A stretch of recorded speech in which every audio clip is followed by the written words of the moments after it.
My own journey was I played music professionally for 10 years. I was a singer-songwriter. I had a very successful Patreon page for a while. But honestly, I burnt out, man. I completely burnt out. Like I crashed and burned, and I had to let the Patreon go, let go of what I thought was my career. And I had to do that so that I could move into what I'm doing now, which is this, and I honestly cringe to say it, but life coaching. I do not like that term. I still wrestle with that term. And the reason for that is it's so easy to just do a certification and call yourself a life coach and have zero of the actual depth of life experience and capacity to hold space that is really required to support someone in that way. So I said it.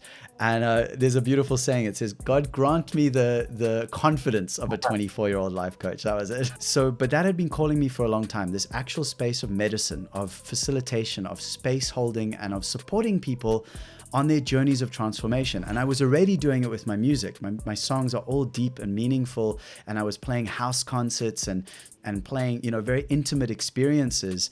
And what I noticed was that people would have these big transformations, like heart-opening tears, laughter, connection. And then they'd go back to their lives, and within days or weeks, they would just be back in the rut, like back in the same old story. And I've noticed the same thing since, through my work with plant medicines and through the various breath work, all these other things.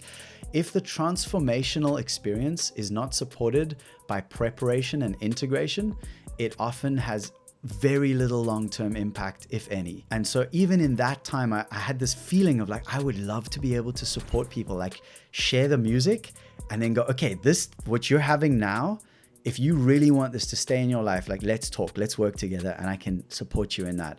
And so that's what I now do. And I had to kind of go through a big dark night of the soul, letting go of my identity as a musician to drop more into my real self, my truth as a facilitator, as a guide, as a support for others on the path. So that's kind of how it weaves. And I'm honestly right now taking a step back into creativity. I just shared another poem today on my Instagram, which I've just been writing, but not really sharing. So I myself have been looking for that balance between creation, consumption, expansion, contraction, between being someone who runs a business that makes really good money, like wanting to do that, but also just wanting to help and be a part of this crazy experience and be authentically here.